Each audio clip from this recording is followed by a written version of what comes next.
I'm a 22-year-old college graduate who decided to get my CDL. I'm wrapping up the second week of my time away from CDO school. And for those who've been tuned in, you know that this week I had 2 interviews. I had one on Tuesday and I had one on Thursday. The one on Tuesday was interesting to say the least. And Thursday, my Thursday interview got canceled. So I was kind of, disappointed about that one. But let me speak on the Tuesday interview. So Tuesday I got called up for an interview.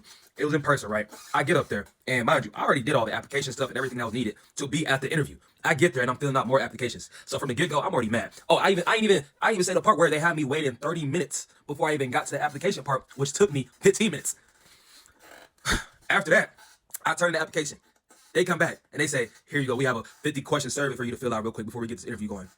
Okay, cool. I'm already mad, but I'm like, in the back of my head, I'm gonna bag this interview. They wouldn't go to this extent if they wasn't gonna hire me, right? I was wrong.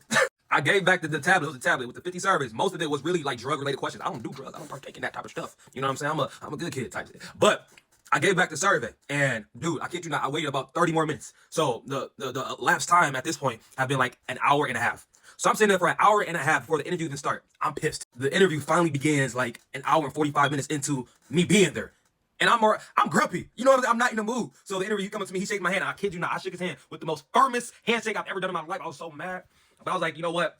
After doing a handshake, I was like, let me like settle down a little bit so I don't scare the dude off. He was a white man, looked like he was in his early 30s, but he was given early 50s because his hairstyle, his hairline was receding, had that little like, that type of haircut. And he looked so like nervous to talk to me. I don't know if it was because of my skin color, or if it was because, they had me sitting out there for so long. The interview began, and I kid you not, bro, didn't even ask me the most basic questions of an interview, like, why are you here? Or tell me a little bit about yourself. He didn't even ask me that. He went into like telling me what the company was about, and then he went to like a long tangent about his little story and his background. I'm like, bro, that's not why I'm here, bro. Like, ask me questions about me and like the reasons why I want to work here, and also like answer my questions, right? Whenever the dude would like ask me questions, he would cut me off mid-sentence and go back to his tangent. Or whenever I would ask him a question, he wouldn't even answer the question, red flag.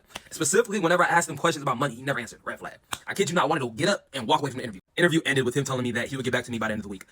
It's the end of the week. Bro did not get back to me. But I'm not even worried. I'm not worried because, I got another interview or a job prospect coming up on Monday, and this position is way more promising than that BS that I had went through on Tuesday.